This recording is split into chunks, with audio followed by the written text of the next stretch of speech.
The air in the South Pacific was thick enough to drown in a humid, heavy blanket of salt, engine oil, and fear. For the pilots of the 5th Air Force, it was a special kind of purgatory. Below them, the Japanese Tokyo Express ran nightly, reinforcing Guadalcanal, their warships slipping through the dark like gray ghosts. High-altitude bombing was a prayer shouted into a gale. The flak was too thick, the targets too fast, the jungle too quick to swallow the misses. They were losing. Then, a pilot, a captain with haunted eyes and a dangerous idea, proposed the impossible. He didn't want to bomb from 20,000 feet. He wanted to attack from 50. Not 50. 50. Skimming the waves. So low the ship's gunners couldn't depress their cannons fast enough. So low the ocean spray would cloud his windscreen. Command called it suicide. It was a stunt. A reckless waste of a $100,000 aircraft and, more importantly, a trained pilot. It wasn't bravery, it was an execution. They tried to ban it. They told him no. But the ships kept coming. And the men kept dying. And this one pilot believed that the only way to kill a monster was to get so close you could smell its breath. He was right. And in 15 minutes of controlled, perfected insanity, he would prove that his 50-foot suicide run wasn't suicide at all. It was the deadliest weapon in the Pacific. And it would break the back of the Imperial Japanese Navy, one shattered bridge at a time. The year is 1943. And the problem is Rabaul. Rabaul isn't just an island, it's a fortress. The nerve center of Japanese air and naval power in the South Pacific. From its massive, dual volcano-ringed harbor, the Imperial Japanese Navy launches its destroyers, its cruisers, its Tokyo Express runs that bleed the Marines on Guadalcanal white. From its 5 surrounding airfields, hundreds of Zero fighters rise like angry hornets, forming a screen of anti-aircraft fire so dense that Allied airmen call it the buzzard's nest. Taking Rabaul is impossible. Neutralizing it is a fantasy. For the men of the 5th Air Force, flying missions against it is a one-way ticket. They climb to 20,000 feet, drop their bombs into a blanket of flak, and pray. They miss. The bombs scatter, splashing harmlessly into the harbor or getting lost in the triple canopy jungle. The ships, nestled in the harbor like sleeping sharks, remain untouched. The B-25 Mitchell is the wrong tool for the job. It's a medium bomber. It was designed to level factories and bomb train yards from a safe altitude. It was never meant to hunt ships.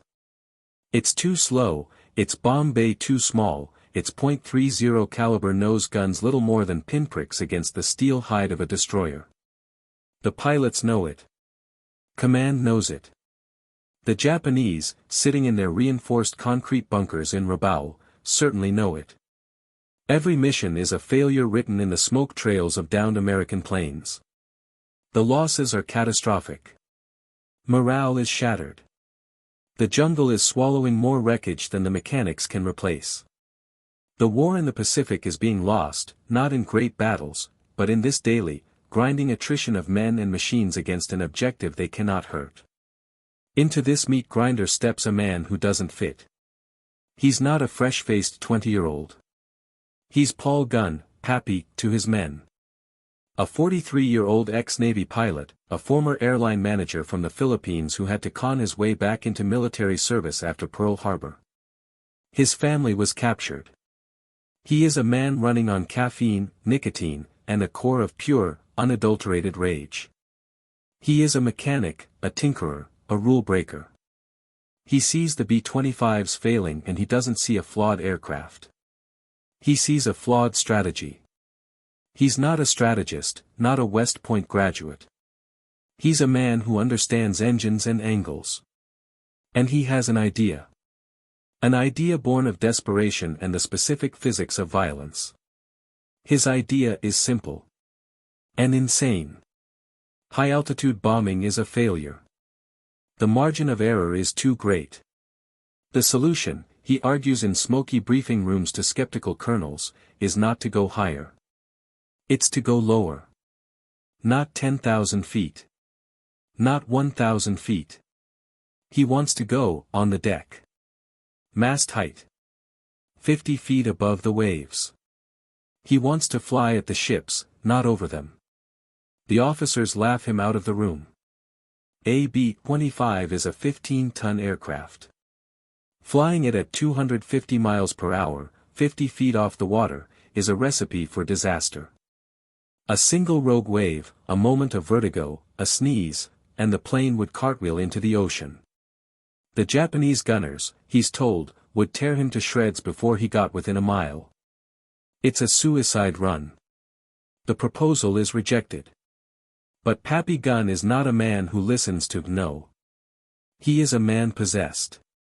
If command won't approve his modifications, he'll do it himself. He requisitions AB-25, one wounded by flak and left for scrap. With a team of loyal mechanics, working in secret under the cover of the jungle night, he performs surgery.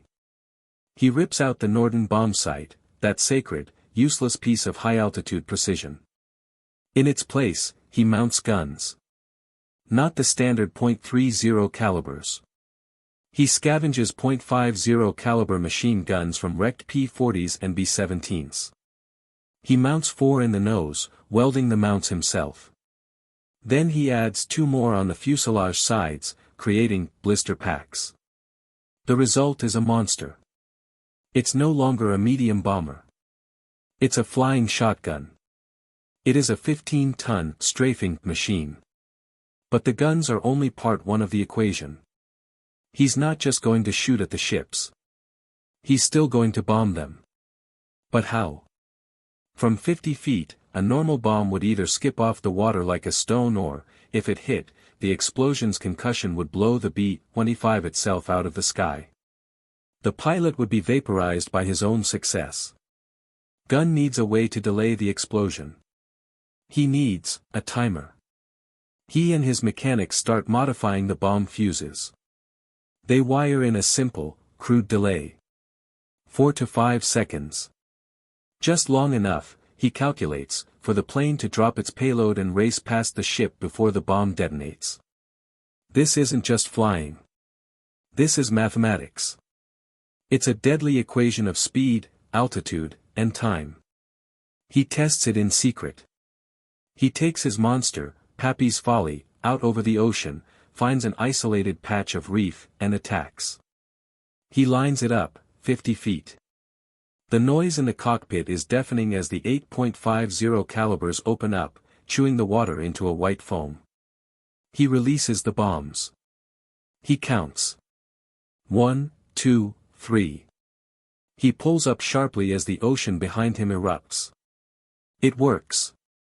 Now he has to teach others to do it. This isn't flying, it's a new religion. He grabs a young, cocky pilot, Captain John P. Jock Hennebrey. He tells him the theory. Hennebrey thinks he's insane. Pappy takes him up. He shows him. Hennebrey comes back, his knuckles white, a convert. The technique is terrifying. You don't aim at the ship. You aim in front of it. You fly straight into the wall of fire, your .50 calories blazing, clearing the decks of gunners. You use the guns to suppress, to terrify. Then, at the last possible second, when the ship's bridge fills your entire windscreen, you pull up, just enough to clear the mast, and you skip the bomb. It's called skip bombing. The bomb, released at 50 feet, hits the water, skips once, and slams into the side of the ship, right at the waterline. The 4-second fuse ticks down. The bomb doesn't just explode on the ship, it explodes inside it. It's a horizontal torpedo, delivered by an airplane.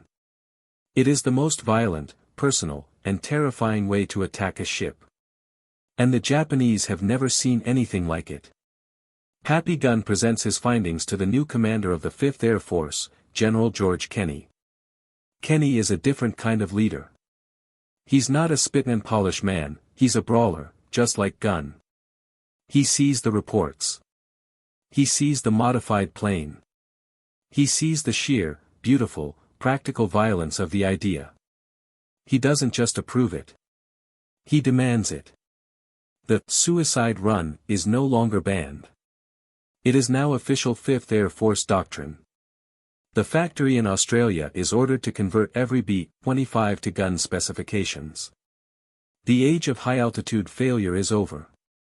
The age of the commerce destroyer has begun. And the testing ground will be Rabaul. The theory was sound. The monster was built. But a weapon is useless without the men willing to wield it, and Pappy Gunn's suicide run demanded a new kind of pilot. These weren't the bombardiers of the European theater, safe in their pressurized cabins, detached from the war by 30,000 feet of empty air. These were kids who had been trained to fly, by the book, to treat their bombers like precious eggs. Now, Gunn and Hennebury were telling them to throw the book into the furnace. They were being retrained to be knife fighters. They were being taught to feel the air, to smell the salt, to fly by the seat of their pants, 50 feet off the deck. The training was brutal. And it was terrifying. Pilots learned to judge altitude not by their instruments, which were useless and slow, but by the texture of the waves. If you can't see the individual whitecaps, Gunn would bark, "You're too damned high." They practiced on wrecked freighters, beached on remote reefs. They learned the sickening lurch of pulling up at the last second, the sound of palm fronds scraping the belly of the plane. Accidents were common. More than one trainee misjudged the ocean's swell and vanished in a plume of white water. The psychological barrier was immense. Every instinct, every hour of their previous training, screamed at them to pull up. And Pappy Gunn stood on the runway, waiting for them, forcing them to fly lower. And then there were the guns.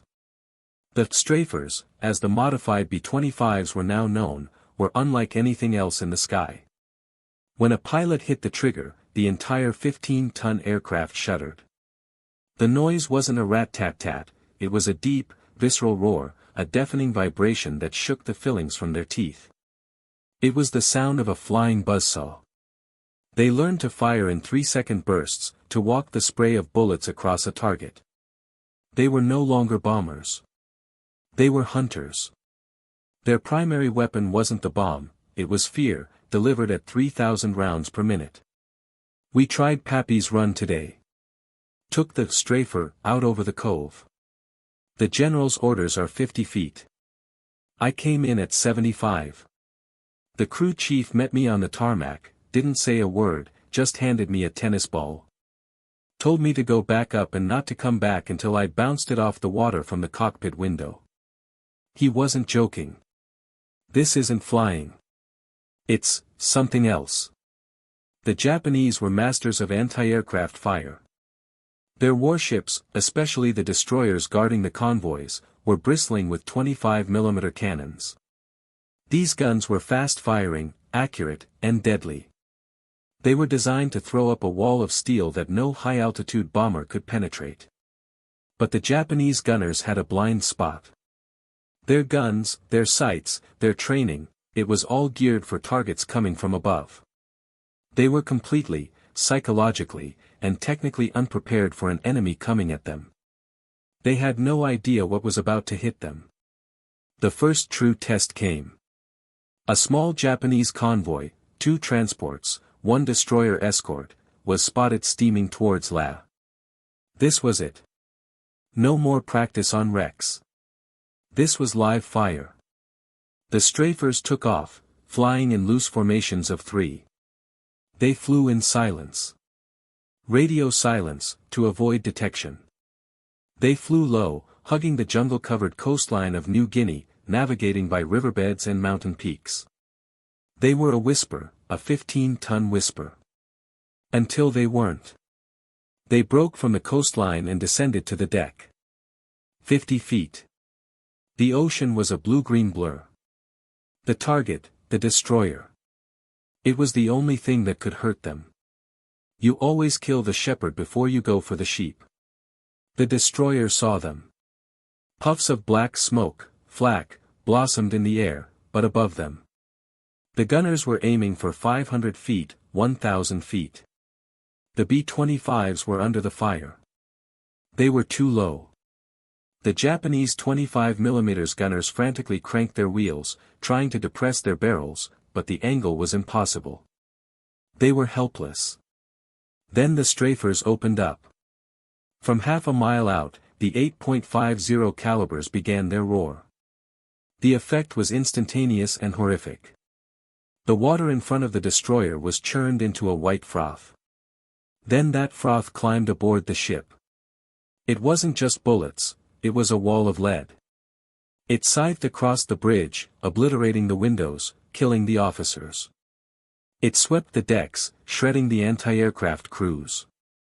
The Japanese sailors had never experienced this level of focused, personal violence from the air. They dove for cover. They abandoned their guns. They broke. The lead plane, piloted by Jock Hennebrey himself, was now in the dead zone, too close for the destroyer's main guns. The ship's bridge filled his windscreen. It was so close he could see the rivets. He pulled up, just enough. Now. His bombardier toggled the bombs. The plane, lighter, leaped. Hennebrey banked hard, the plane's wingtip seeming to point straight at the water. He didn't look back. He couldn't. He was lining up his guns for a second pass on the transports. 4 seconds. The delay fuse bomb, skipping once, had slammed into the destroyer's hull, right at the waterline. It punched through the thin steel. Then it exploded. Not on the deck, but inside the engine room. The explosion was catastrophic. The destroyer was lifted, its back broken in a single, colossal whump. When the smoke cleared, she was already in 2 pieces, plunging to the bottom. It had taken less than 30 seconds. The other pilots, exhilarated, fell upon the transports. It was a massacre. The strafers came in from all angles. Their .50 calories ripped the transport superstructures to ribbons. They skip-bombed them. They flew so low they had to pull up to avoid the lifeboats. Within 10 minutes, the entire convoy was gone. Nothing left but smoke, debris, and a patch of oily water. The strafers reformed, heading for home. Not a single plane was lost. One B-25 had a gash in its tail from a piece of flying shrapnel, from the ship it had just destroyed. The suicide run was a myth. This was a triumph. General Kenny had his weapon. The Japanese, recovering the first reports from the few survivors, were plunged into a state of terrified confusion. They had been attacked by medium bombers, flying at mast height, with the firepower of a cruiser. It was impossible. It was a new, terrifying warfare. And they had no defense against it. Back at Port Moresby, the pilots were no longer rookies. They were veterans. They were converts. They had seen the monster Pappy Gunn had built, and they had seen what it could do. But this was just the overture. The real test was yet to come. Because intelligence had just spotted a massive buildup of Japanese ships in the Bismarck Sea. This wasn't a convoy. It was an armada. The small victories were not enough. The strafers had proven their case, but Rabaul was still a fortress, and the Japanese were not idle. They were learning. They were adapting. And they were planning.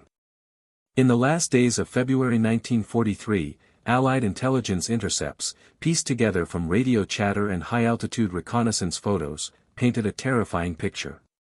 A massive convoy was assembling in Rabaul's Simpson Harbor.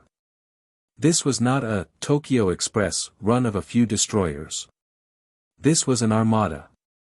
8 heavily laden transports, packed with over 6,900 veteran soldiers of the 51st Division, reserves destined to reinforce the Japanese beachhead at La, New Guinea. And protecting them, a formidable screen of 8 top-line destroyers and the cruiser Asashio. For General Kenny, this was the nightmare scenario. If those 6,900 troops landed at La, the Allied foothold in New Guinea, bought with so much blood and misery, would be annihilated. The entire campaign would be thrown back to the beaches. This convoy could not be allowed to arrive. It was a strategic imperative that verged on the existential. The problem was, the Japanese knew this. The convoy's commander, Rear Admiral Masatomi Kimura, was no fool. He wasn't sailing on a clear day. He was waiting for a shield. He was waiting for the monsoon. A massive, swirling weather front was moving in, set to cloak the Bismarck Sea in a blanket of impenetrable rain, low clouds, and gale-force winds. For the Japanese, it was the perfect cover.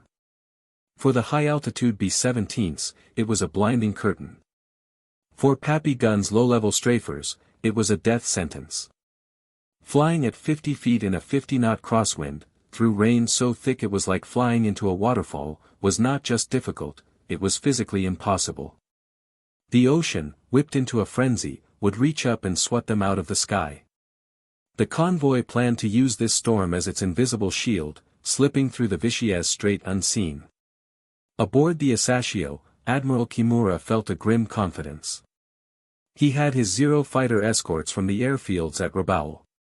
He had his bristling 25mm cannons. But most of all, he had the weather. He had heard the rumors of the new American strafers, the bombers that came in on the deck. He dismissed them as panicked exaggerations from the survivors of a few minor skirmishes. No sane pilot would fly a medium bomber at mast height in this weather. And even if they did, his gunners would be waiting. He was wrong. He was fatally wrong. Kenny's plan was audacious. It was a gamble on a scale that dwarfed Pappy Gunn's initial modifications. This would not be a single squadron. This would be a symphony of destruction, played in multiple movements. First, the high-altitude B-17s would fly above the weather, acting as scouts and harassing the convoy, dropping their bombs in patterns to scatter the ships, to break their tight formation. Then, Australian Beaufighters, long-range, twin-engine fighters, would come in low, even lower than the B-25s, to suppress the anti-aircraft fire with their own cannons. And then, at the climax, the main event, all the available B-25 strafers, coming in at mast height, in waves.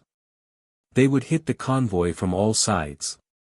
It was a coordinated, all-or-nothing assault. The tension on the airfields at Port Moresby and Dobadura was a living thing. The men knew. They knew this wasn't another training run. This was the one. The mechanics worked 48-hour shifts, loading thousands of rounds of .50 caliber ammunition, triple-checking the bomb release mechanisms, the delay fuses. Pilots sat in the humid mess halls, not talking, or talking too much, their laughter too loud. March 1, 1943. We're grounded. The rain is a solid wall. We can hear the engines tuning, but we're not flying. The Japs are out there, in this. They're using it. The waiting is the worst part. Hennebrey told us this morning, when the weather breaks, we go. And we don't come back until they're all at the bottom. He wasn't trying to be a hero.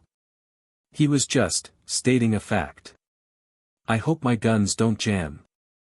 For 2 days, the hunt was on. Long-range B-17s and PBY Catalinas flew harrowing missions into the storm, dodging thunderheads, fighting crippling turbulence. They were the eyes of the 5th Air Force. On the morning of March 2, a B-17, flying a search pattern, broke through a gap in the clouds. And there it was. The convoy. 16 ships, just as intelligence had said. The radio call crackled through the static to Kenny's headquarters, contact. Target sighted. The hunt was over. The battle was about to begin. Kenny immediately launched his first wave. The B-17s, flying from 25,000 feet, found the convoy. Their bombing was, as expected, inaccurate. The ships scattered, their zigzagging patterns breaking the convoy's cohesion. But the B-17s did score one critical, psychological hit. A bomb, falling wild, hit the transport Kyakusei Maru. It was a lucky shot, a 1 in a million drop. The ship erupted in flames. The other transports, seeing this, panicked. The formation began to break apart. More importantly, Admiral Kimura now knew, without a doubt, that he was exposed. He was being hunted. Kimura was trapped. He was too far from Rabaul to turn back, too far from La to make a dash for it. He ordered his destroyers to form a tighter screen. He called for more air cover. The Zeros came, and a furious, swirling dogfight erupted at the edges of the storm, as Allied P-38 Lightning fighters, long-range escorts, met them. But this was all a prelude. The high-altitude bombers, the fighters, they were the distraction. They were the opening act. The storm had not broken, but it had lessened. The cloud ceiling was low, perhaps 1,000 feet. The sea was still rough. It was barely flyable. It was just enough. Jock Hennebrey's 90th Squadron, the Jolly Rogers, were first. They took off into the grey, misty dawn. They were followed by the 38th Bomb Group, Pappy's mates. They flew in silence, wingtip to wingtip, just above the churning waves, navigating by dead reckoning.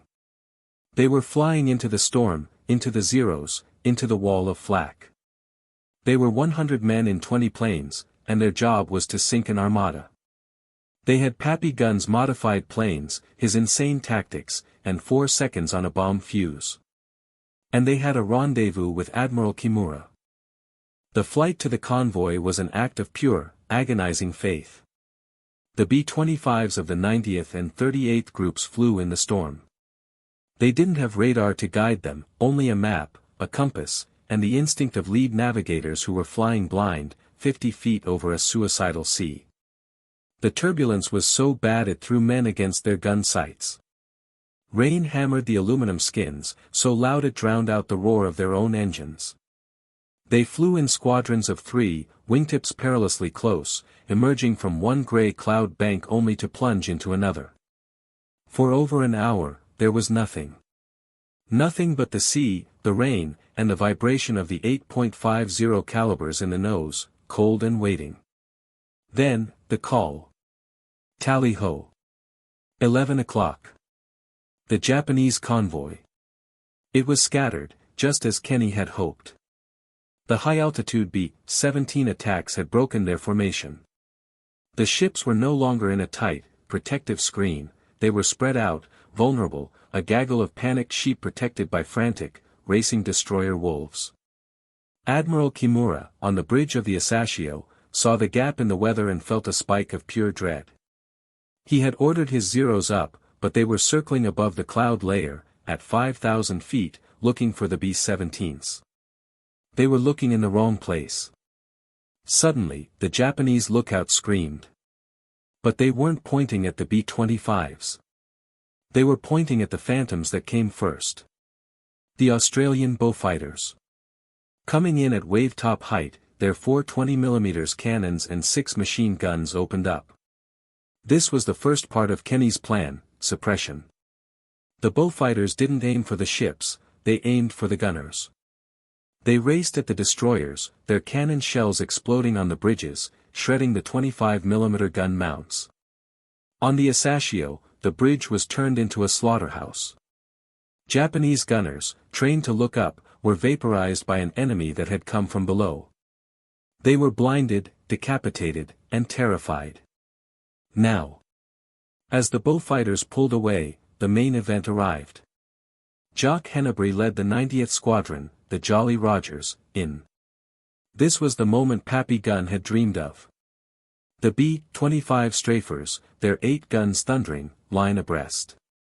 It was not a bombing run. It was a cavalry charge. Hennebrey lined up the nearest destroyer, the Arashio. He was at 50 feet. The noise in the cockpit was a physical thing, a solid wall of sound as his gunner let loose. The 8.50 calibers hit the destroyer like a focused fist. Tracers, red and white, converged on the ship's superstructure. The water in front of the Arashio boiled white.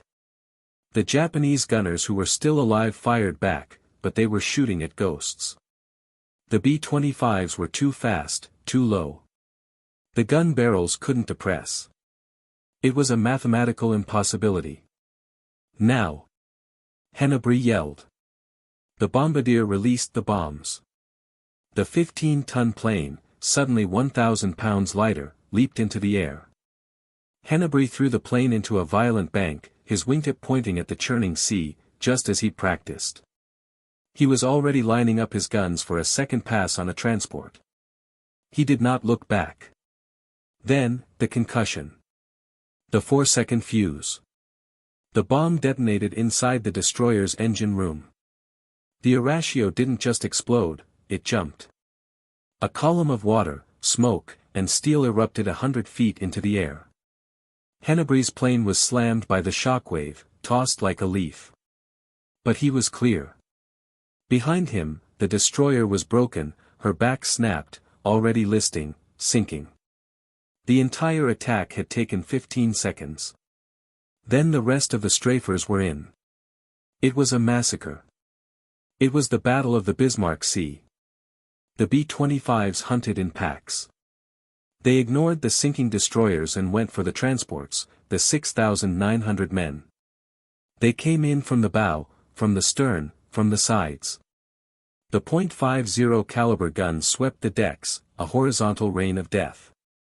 Japanese soldiers, crowded on the decks, were scythed down. They never had a chance. The strafers flew so low that their pilots could see the faces of the men they were killing. They flew through the smoke of their own burning targets. One after another, the transports were hit. The Oigawa Maru, packed with troops, took a skip bomb to the engine room and burst into flames. The Kembu Maru was strafed so heavily that her superstructure collapsed, then a skip bomb finished her. The sea, gray and cold, was now black with oil and red with blood. It was a scene from Dante's Inferno, played out at 250 miles per hour.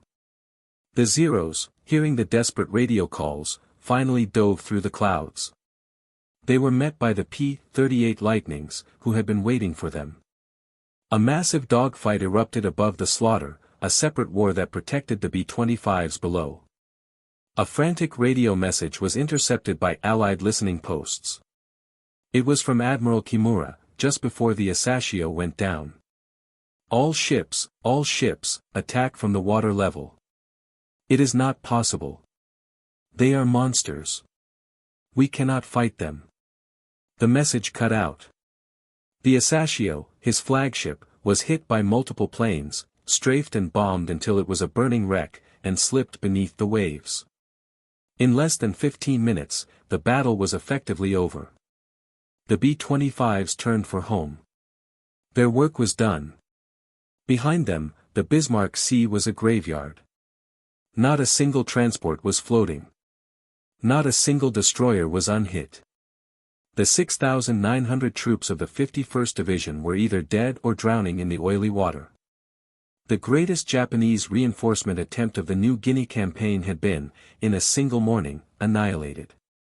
The cost to the Allies, 1 B-25 and 3 P-38 fighters. The pilots returned to a hero's welcome, but they were silent. They had just proven that Pappy Gunn's suicide run was the most devastating anti-shipping tactic in the world. They had changed the course of the war in the Pacific. But they had done it from 50 feet.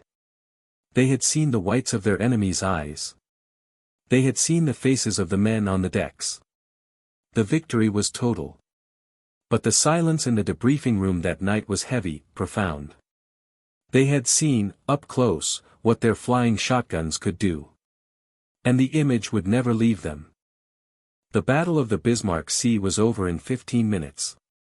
The massacre of the Bismarck Sea would last for 2 more days. The strafers had gone home, rearmed, refueled, and returned.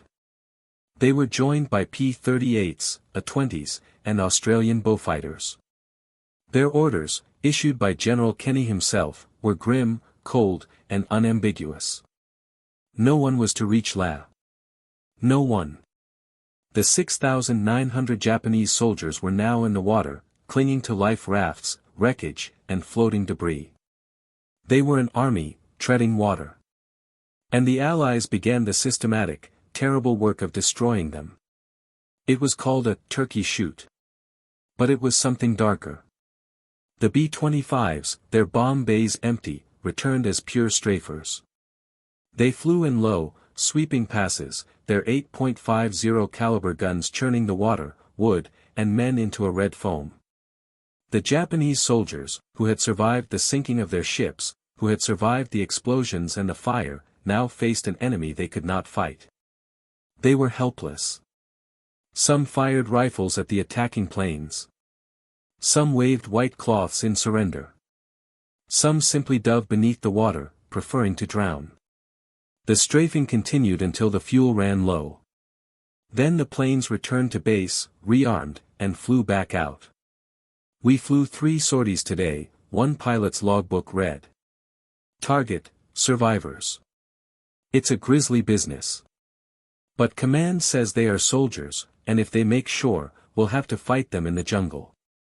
So we fire. We don't talk about it in the mess. We just fire. And fly home. The sea is black with oil. And other things. This was the brutal arithmetic of Pappy Gunn's invention. It was so personal, so close, that the killing had a new intimacy. It was a new, efficient, and soul-hardening form of warfare. The shockwave hit Rabaul hours later. The first, garbled radio reports were dismissed as hysteria. The few destroyers that had escaped, like the Shikanami, which had rescued a wounded Admiral Kimura, limped back to port, their crews in a state of catatonic shock. They told of bombers that flew like fighters, of a wall of lead that vaporized gun crews, of bombs that skipped on the water. The high command in Rabaul, and then in Tokyo, was paralyzed. It was a tactical impossibility. They had been beaten by a ghost. The Japanese Army and Navy had a bitter, long-standing rivalry, and now the Army blamed the Navy for failing to protect the convoy. The Navy blamed the weather, and the Zeros, and this new demon the Americans had unleashed. The Japanese had no counter. They began, frantically, to weld more 25mm cannons to their ships. They tried to add armor plating to their bridges. But it was useless. How do you defend against an enemy that attacks from 50 feet, an enemy that is already killing your gunners before it even releases its bomb? The answer was, you don't. The Battle of the Bismarck Sea wasn't just a defeat, it was the death of Japanese naval logistics in the South Pacific. Never again would they try to move a large, slow convoy in daylight. They were forced back to their Tokyo Express runs, small, fast destroyers, moving at night. But even those were now being hunted. Pappy Gunn became a living legend. General Kenny promoted him to colonel. The suicide run was given a formal, clinical name, minimum altitude attack. But the men just called it strafing. Gunn's makeshift, field-modified monster was no longer an exception. It was the rule. Factories in Australia and the United States began rolling out factory-built, strafer models of the B-25, the G and H models, which replaced the glass nose not with 8 machine guns, but with a 75mm cannon. A flying artillery piece. Pappy Gunn, the man who just wanted to hit back, had fundamentally and permanently altered aircraft design and aerial doctrine. The 5th Air Force became Kenny's Air Armada. They were the commerce destroyers. They swept the seas. They owned the choke points. The B-25 strafer was the single most feared weapon in the Japanese arsenal, more so than the B-29s, which were a distant, impersonal threat. The B-25 was a personal insult. It was the shark that hunted their ships, the flying shotgun that tore their airfields to ribbons. The men who flew them, like Jock Hennebrey, became aces, in bombers.